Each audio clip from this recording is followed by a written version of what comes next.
नमस्कार दोस्तों, प्रभा चिंतन चैनल में आपका स्वागत है। आज मैं आपके लिए एक और नई कहानी लेकर आई हूँ, जिसका नाम है खून का रिश्ता। तो आइए सुनते हैं इस कहानी को। खाट की पार्टी पर बैठा चाचा मंगल सेन हाथ में चिलम थामे सपने देख रहा था।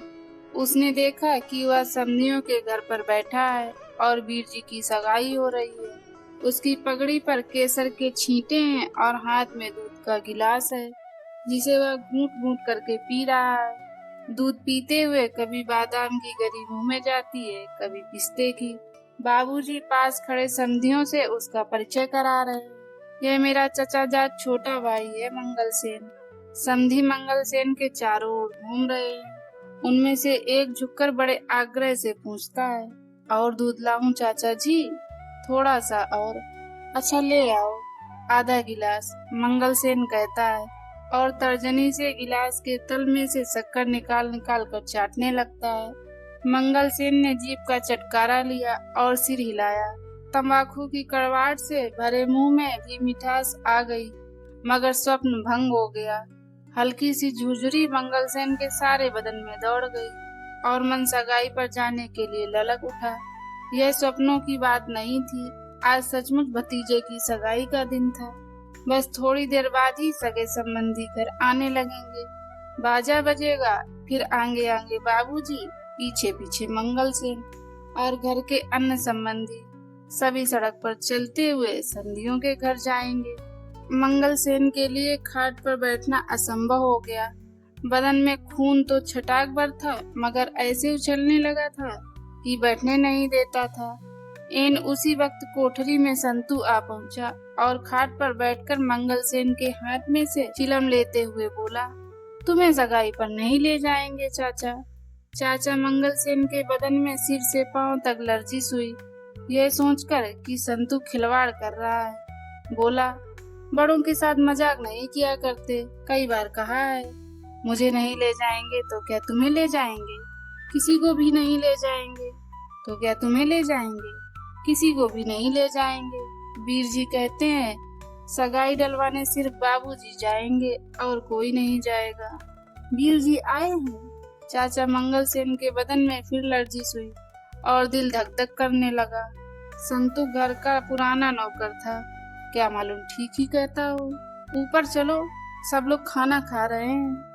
संतू ने चिलम के 2 कस लगाए, फिर चिलम को ताक पर रखा और बाहर जाने लगा। दरवाजे के पास पहुंचकर उसने फिर एक बार घूमकर हंसते हुए कहा, तुम्हें नहीं ले जाएंगे चाचा, लगा लो शर्त। 2-2 रुपए की लगी शर्त। अच्छा बकबक ना किया कर, जा अपना काम देख। ऊपर रसोई में सचमुच बहस चल रही थी। संतू ने गलत नहीं कहा था। रसोई में एक तरफ दीवार के साथ पीठ लगाए बाबूजी बैठे खाना खा रहे थे।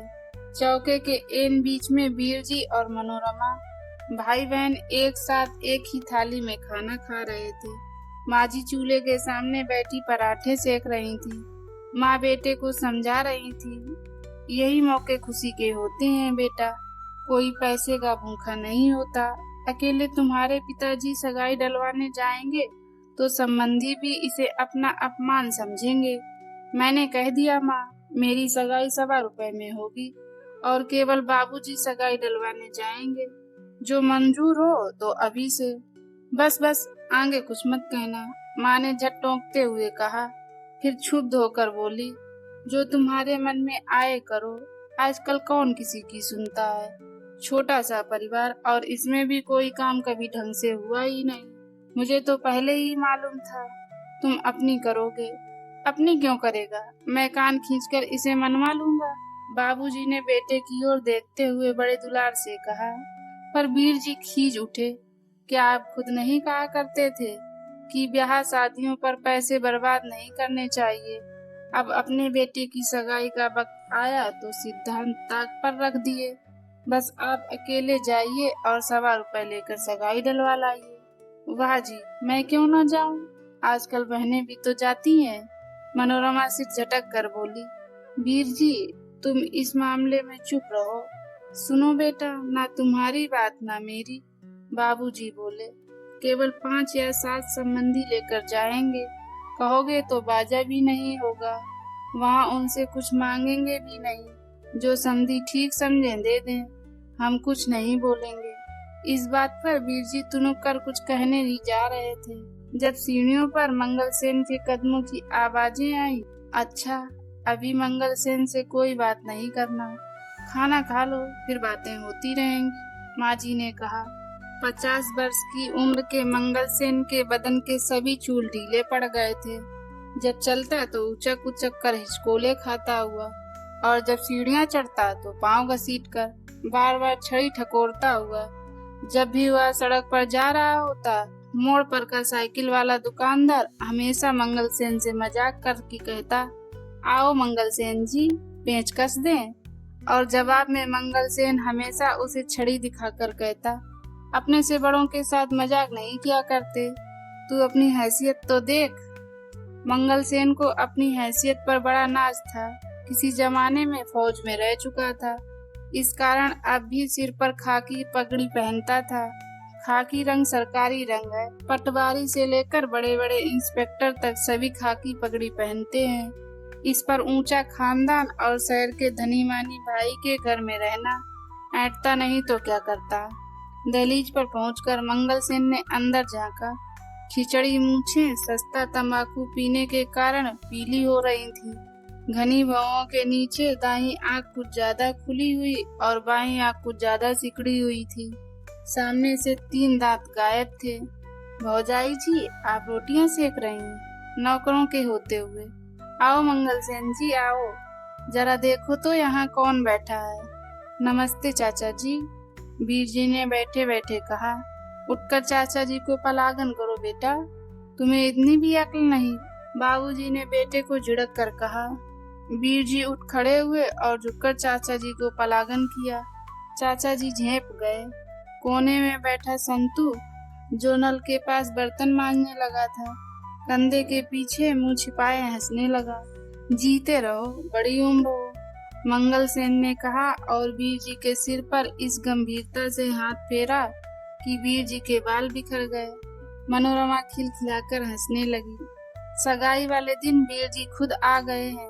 वाह वाह, बैठ जा मंगलसेन, बहुत बातें नहीं करते, बाबूजी बोले। आप मेरी जगह पर बैठ जाइए चाचा जी, मैं दूसरी चटाई ले लूंगा, बीरजी ने कहा। 2 मिनट खड़ा रहेगा तो मंगलसेन की टांगे नहीं टूट जाएंगी, बाबूजी बोले। यह खुद की चटाई पकड़ सकता है। जाओ मंगलसेन, जरा टांगे हिलाओ और अपने लिए चटाई उठा लाओ। माँ जी ने दांत तले ओंठ दबाया और घूर घूर कर बाबूजी की ओर देखने लगी। नौकरों के सामने तो मंगलसेन के साथ इस तरह रुखई से नहीं बोलना चाहिए, आखिर तो खून का रिश्ता है, कुछ लिहाज करना चाहिए। मंगलसेन छज्जे पर से चटाई उठाने गया। दरवाजे के पास पहुंचकर नौकर की पीठ के पीछे से गुजरने लगा तो संतू ने हंसकर कहा, वहाँ नहीं चाचा जी, मैं देता हूँ, ठहरो, एक ही बर्तन रह गया है, मलकर उठाता हूँ। संतू निश्चिंत बैठा, कंधों के बीच सिर झुकाए बर्तन मलता रहा। मनोरमा घुटनों के ऊपर अपनी ठुड्डी रखे दोनों हाथों से अपने पैरों की उंगलियां मलती हुई कोई वार्ता सुनाने लगी। दुकानदारों की टांगे कितनी छोटी होती हैं भैया, क्या तुमने कभी देखा है? अपने भाई की ओर कनखियों से देखकर हंसती हुई बोली। जितनी देर वे गद्दी पर बैठे रहें ठीक लगते हैं, पर जब उठें तो सहसा छोटे हो जाते हैं। इतनी छोटी छोटी टांगे। आज मैं एक दुकान पर सूटकेस लेने गई।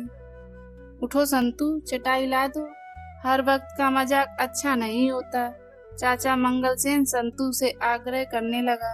वहाँ खड़े क्या कर रहे हो मंगलसेन, चलो इधर आओ। उठ संतू, चटाई ले आ, सुनता नहीं तू, इसे कोई बात कहो तो कान में दबा जाता है, माँ बोली। संतू की पीठ पर चाबुक पड़ी, उसी वक्त उठा और जाकर चटाई ले आया।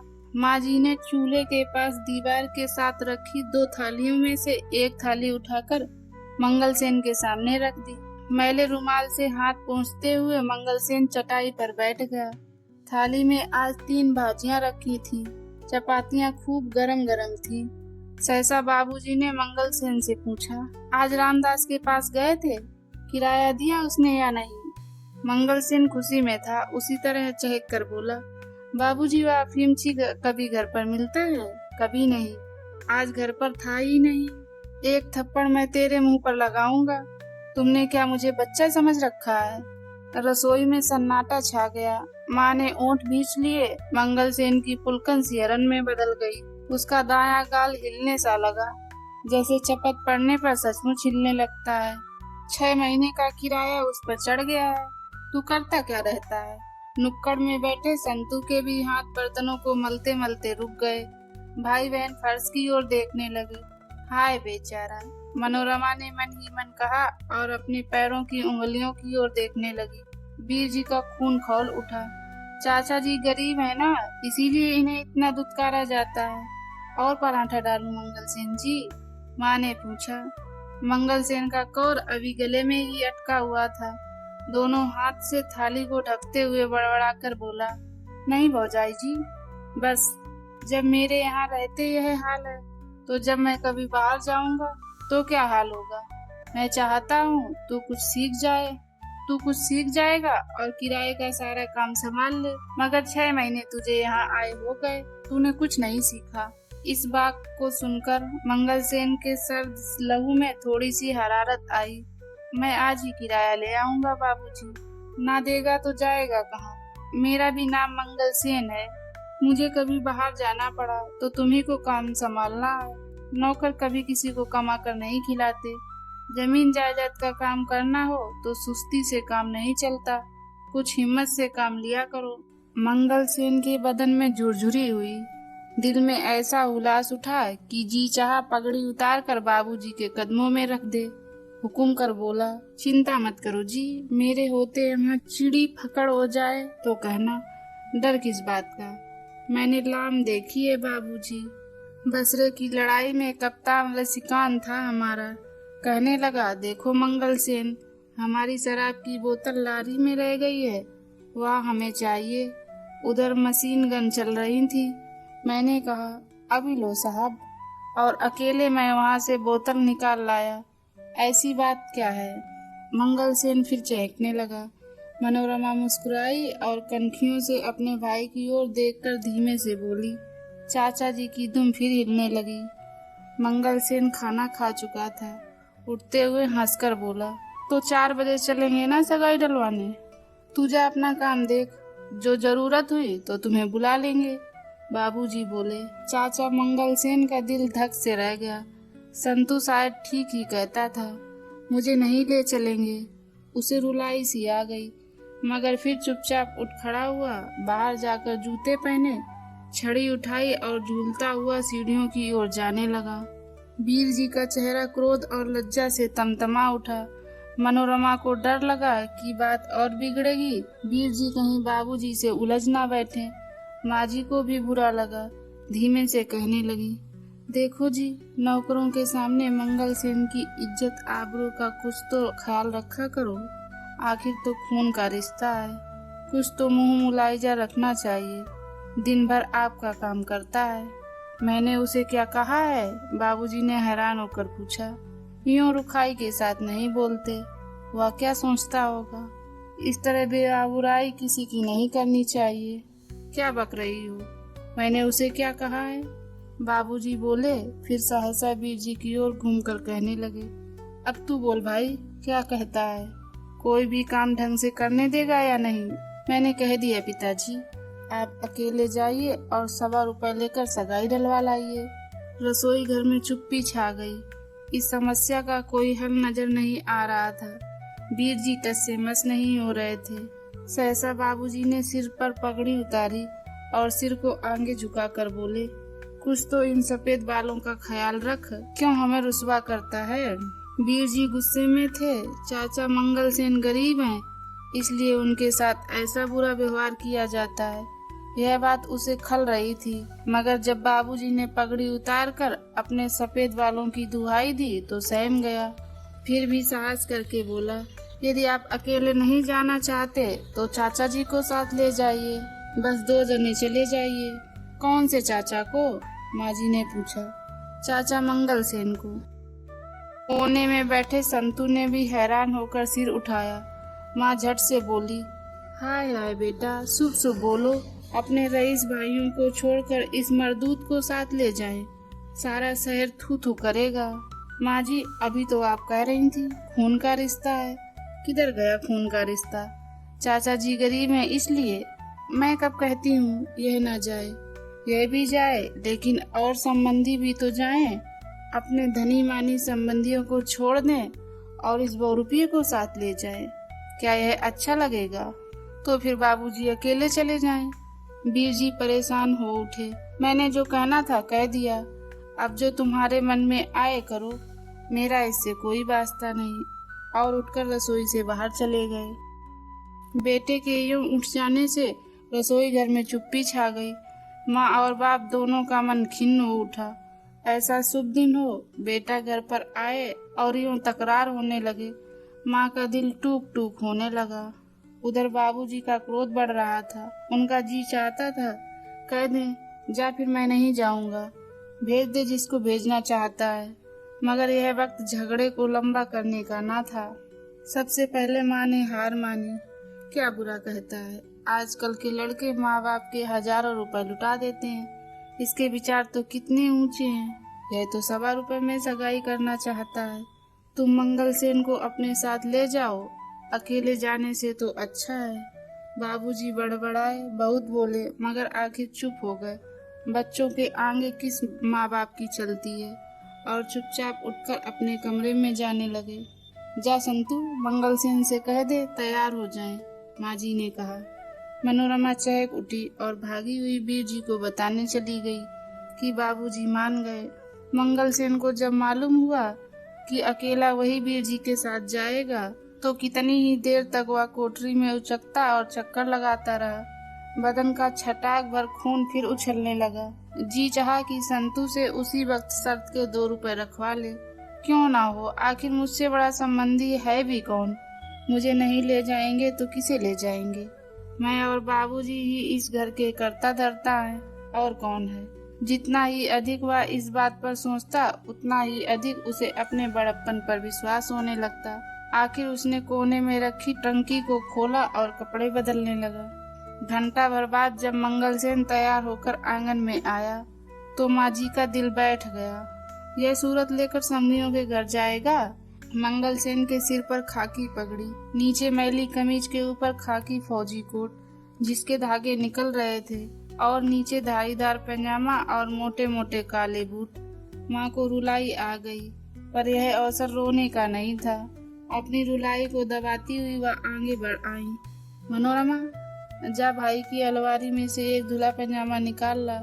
फिर बाबूजी के कमरे की ओर मुंह करके बोली, सुनते हो जी, अपनी एक पगड़ी इधर भेज देना। मंगल सेन के पास ढंग की पगड़ी नहीं है। मंगल सेन का काया कलप होने लगा।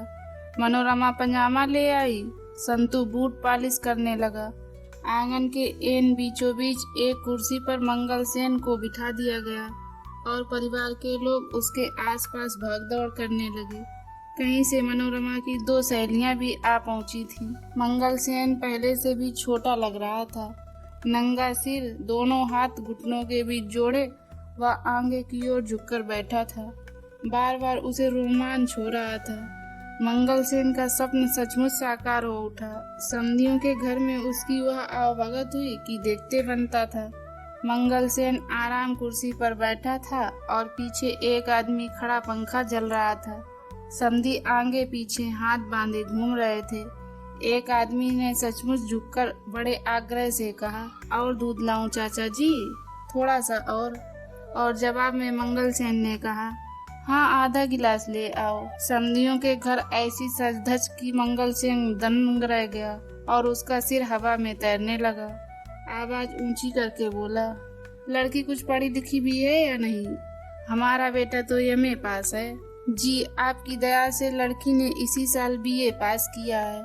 घर का काम धंधा भी कुछ जानती है या सारा वक्त किताबें ही पढ़ती रहती है? जी, थोड़ा बहुत जानती है। थोड़ा बहुत क्यों, आखिर सगाई डलवाने का वक्त आया। समधी बादामों से भरे कितने ही थाल लाकर बाबूजी और मंगल सेन के सामने रखने लगे। बाबूजी ने हाथ बांध दिए। मैं तो केवल 1 रुपया और 4 आने लूंगा। मेरा इन चीजों में विश्वास नहीं है। हमें अब पुरानी रस्मों को बदलना चाहिए। आप सलामत रहें। आपका 1.25 भी मेरे लिए 1.25 के बराबर है। आपको किस चीज की कमी है लाला जी? पर हमारा दिल रखने के लिए ही कुछ स्वीकार कर लीजिए।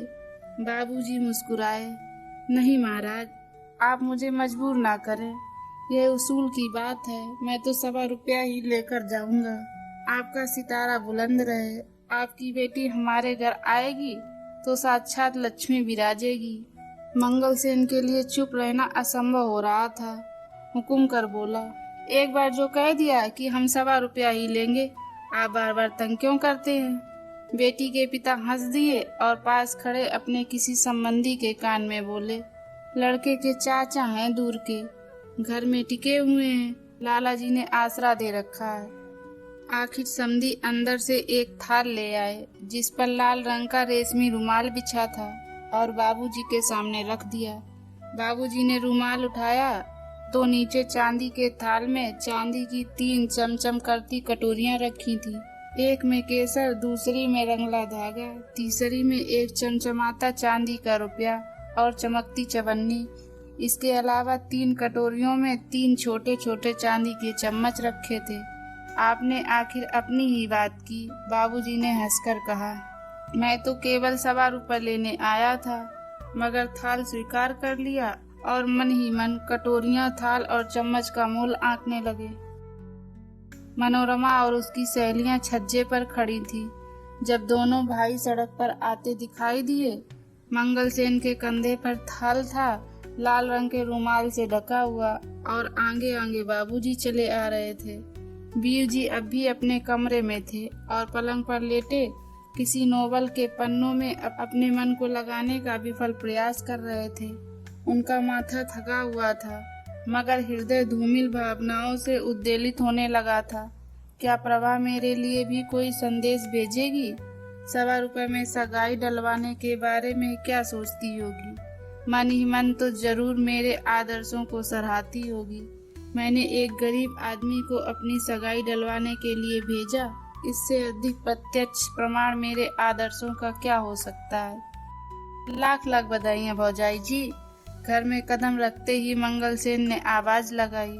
मनोरमा और उसकी सहेलियां भागती हुई जंगले पर आ गईं। बाबूजी गंभीर मुद्रा बनाए आंगन में आए और छड़ी कोने में रखकर अपने कमरे में चले गए। मनोरमा भागती हुई नीचे गई और झपट कर थाल चाचा मंगल सेन के हाथ से छीन लिया। कैसी पगली है, 2 मिनट इंतजार नहीं कर सकती? वाह जी वाह, मनोरमा ने हंसकर कहा। बाबूजी की पगड़ी पहन ली तो बाबूजी ही बन बैठे हैं। लाइए मुझे दीजिए, आपका काम पूरा हो गया। माँ जी की दोनों बहनें जो इस बीच आ गई थी, माँ जी से गले मिल मिलकर बधाइयाँ देने लगी। आवाज सुनकर वीर जी भी जंगले पर आ खड़े हुए और नीचे आंगन का दृश्य देखने लगे। थाल पर रखे रुमाल को देखते ही उनका रोम रोम पुलकित हो उठा। सहसा ही वह ससुराल की चीजों से गहरा लगाव महसूस करने लगे। इस रुमाल को जरूर प्रभा ने अपने हाथों से छुआ होगा। उनका जी चाहा कि रुमाल को अपने हाथ में लेकर चूम लें। इस भेंट को देखकर उनका मन प्रभा से मिलने के लिए बेताब होने लगा। माँ जी ने थाल पर से रुमाल उठाया।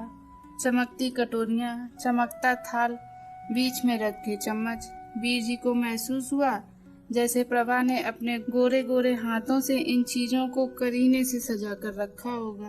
पानी पिलाओ संतू। चाचा मंगल सेन ने आंगन में कुर्सी पर बैठते हुए टांग के ऊपर टांग रखकर संतू को आवाज लगाई। इतने में माँ जी को याद आई, 3 कटोरियां और 2 चम्मच। यह क्या हिसाब हुआ?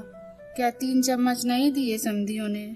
फिर बाबूजी के कमरे की ओर मुंह करके बोली, अजी सुनते हो? तुम भी कैसे हो? आज के दिन भी कोई अंदर जाकर बैठता है? क्या है? बाबूजी ने अंदर से ही पूछा। कुछ बताओ तो सही। समधियों ने क्या कुछ दिया है? बस थाली में जो कुछ है वही दिया है। तेरे बेटे ने मना जो कर दिया था। क्या 3 कटोरियां थी और 2 चम्मच थे? नहीं तो चम्मच भी 3 थे।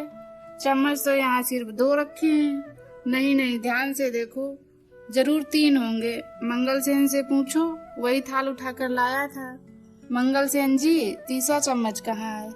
मंगलसेन संतू को सगाई का ब्यौरा दे रहा था। समधी हमारे सामने हाथ बांधे यूं खड़े थे जैसे नौकर हों। लड़की बड़ी सुशील है, बड़ी सलीके वाली, बीए पास है, सीना पिरोना भी जानती है। मंगलसेन जी, तीसरा चम्मच कहाँ है? कौन सा चम्मच? वही थाल में होगा, मंगलसेन ने लापरवाही से जवाब दिया। थाल में तो नहीं है। तो उन्होंने 2 ही चम्मच दिए होंगे। बाबूजी ने थाल लिया था। हमें बेवकूफ बना रहे हो मंगलसेन जी। तुम्हारे भाई कह रहे हैं 3 चम्मच थे। इतने में बाबूजी की गरज सुनाई दी। इसीलिए मेरे साथ गए थे कि चम्मच गंवा आओगे। कुछ नहीं तो 5-5 रुपए का एक चम्मच होगा। मंगलसेन ने उसी लापरवाही से कुर्सी पर से उठकर कहा, मैं अभी जाकर पूछा था हूँ, इसमें क्या है? हो सकता है उन्होंने 2 ही चम्मच रखे हों। वहाँ कहाँ जाओगे? बताओ चम्मच कहाँ है? सारा वक्त तो थाल पर रुमाल रखा रहा। बाबूजी, थाल तो आपने लिया था, आपने चम्मच गिने नहीं थे। मेरे साथ चालाकी करता है बज्जात। बता तीसरा चम्मच कहाँ है? माँ जी चम्मच खो जाने पर विचलित हो उठी थी। बहनों की ओर घूमकर बोली, गिनी चुनी तो समधियों ने चीजें दी हैं, उनमें से भी एक अगर खो जाए तो बुरा तो आखिर लगता ही है। कैसा ढीठ आदमी है, सुन रहा है और कुछ बोलता नहीं। बाबूजी ने गरज कर कहा। चम्मच खो जाने पर अचानक वीर जी को बेहद गुस्सा आ गया। प्रभा ने चम्मच भेजा और वह उन तक पहुंचा ही नहीं। प्रभा के प्रेम की पहली निशानी ही खो गई। वीर जी सहसा आवेश में आ गए। वीर जी ने आओ देखा न ताओ। मंगलसेन के पास जाकर उसे दोनों कंधों से पकड़कर झंझोड़ दिया। आपको इसीलिए भेजा था कि आप चीजें गंवाएं। सभी चुप हो गए। सन्नाटा सा छा गया। वीर जी खिन्न से महसूस करने लगे कि मुझसे यह क्या भूल हो गई और झेप कर वापस जाने लगे। तुम बीच में मत पड़ो बेटा। अगर चम्मच खो गया है तो तुम्हारी बला से। सबका धर्म अपने अपने साथ है। एक चम्मच से कोई अमीर नहीं बन जाएगा। जेब तो देखो इसकी, बाबूजी ने गरज कर कहा। मौसियां झेप गईं और पीछे हट गईं, पर मनोरमा से ना रहा गया। झट आगे बढ़कर वह जेब देखने लगी। रसोई की दहलीज पर संतू हाथ में पानी का गिलास उठाए रुक गया और मंगलसेन की ओर देखने लगा। चाचा मंगलसेन खड़ा कभी एक का मुंह देख रहा था, कभी दूसरे का। वह कुछ कहना चाहता था मगर मुंह से एक शब्द भी नहीं निकल रहा था। एक जेब में से मैला सा रुमाल निकला, फिर बीड़ियों की गड्डी, माचिस, छोटा सा पेंसिल का टुकड़ा। इस जेब में तो नहीं है, मनोरमा बोली और दूसरी जेब देखने लगी। मनोरमा एक एक चीज निकालती और अपनी सहेलियों को दिखा दिखा कर हंसती। दाईं जेब में कुछ खनका। मनोरमा चिल्ला उठी, कुछ खनका है, इसी जेब में है, चोर पकड़ा गया। तुमने सुना मालती? जेब में टूटा हुआ चाकू रखा था जो चाबियों के गुच्छे से लगकर खनका था। छोड़ दो मनोरमा, जाने दो, सबका धर्म अपने अपने साथ है। आपसे चम्मच अच्छा नहीं है मंगलसेन जी, लेकिन यह सगाई की चीज थी। मंगलसेन की सांस फूलने लगी और टांगे कांपने लगी, लेकिन मुंह से एक शब्द भी नहीं निकल पा रहा था। दोनों कान खोलकर सुन ले मंगलसेन, बाबूजी ने गरज कर कहा। मैं तेरे से 5 रुपए चम्मच के ले लूंगा, इसमें मैं कोई लिहाज नहीं करूंगा। मंगलसेन खड़े खड़े गिर पड़ा। बधाई बहन जी। नीचे आंगन में से 3-4 स्त्रियों की आवाज एक साथ आई। मंगलसेन गिरा भी अजीब ढंग से। धम से जमीन पर जो पड़ा तो उकड़ू हो गया और पगड़ी उतरकर गले में आ गई। मनोरमा अपनी हंसी रोके न रोक सकी। देखो जी, कुछ तो ख्याल करो, गली मोहल्ला सुनता होगा, इतनी रुखाई से भी कोई बोलता है, माँ जी ने कहा। फिर घबराकर संतू से कहने लगी, इधर आओ संतू और इन्हें छज्जे पर लिटा आओ। वीर जी फिर खिन्न सा अनुभव करते हुए अपने कमरे में चले गए। मैंने जल्दबाजी की, मुझे बीच में नहीं पड़ना चाहिए था। इन्होंने चम्मच कहाँ चुराया होगा, जरूर कहीं गिर गया होगा। बाबूजी नीचे अपने कमरे में चले गए। शीघ्र ही घर में ढोलक बजने की आवाजें आने लगी। मनोरमा और उसकी सहेलियां आंगन में कालीन बिछाकर बैठ गईं। ढोलक की आवाज सुनकर पड़ोसिनें घर में बधाई देने आने लगी। एन उसी वक्त गली वाले दरवाजे के पास एक लड़का आ खड़ा हुआ। संकोच बस वह निश्चय नहीं कर पा रहा था कि अंदर जाए या वहीं खड़ा रहे। मनोरमा ने देखते ही पहचान लिया कि यह प्रभा का भाई वीर जी का साला है। भागी हुई उसके पास जा पहुंची और शरारत से उसके सिर पर हाथ फेरने लगी। आओ बेटा जी, अंदर आओ। तुम यहाँ पड़ोस में रहते हो ना? नहीं, मैं प्रभा का भाई हूँ। मिठाई खाओगे?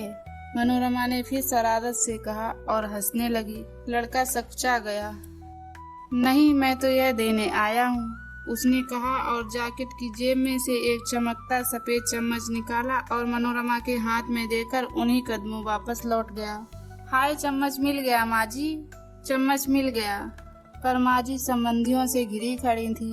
मनोरमा रुक गई और माँ से नजरें मिलाने की कोशिश करते हुए हाथ ऊंचा करके चम्मच हिलाने लगी। चम्मच को कभी नाक पर रखती, कभी हवा में हिलाती, कभी ऊंचा फेंककर हाथ में पकड़ती, मगर माँ जी कुछ समझ ही नहीं रही थी। छज्जे पर संतू ने मंगलसेन को खाट पर लिटाया और मुंह पर पानी का छींटा देते हुए बोला, तुम शर्त जीत गए। बस तनख्वाह मिलने पर 2 रुपए नगद तुम्हारी हथेली पर रख दूंगा। दोस्तों, ये कहानी आपको कैसी लगी हमें कमेंट के माध्यम से बताएं और चैनल को सब्सक्राइब करना मत भूलिएगा। मिलते हैं एक और नई कहानी के साथ। तब तक के लिए जय हिंद।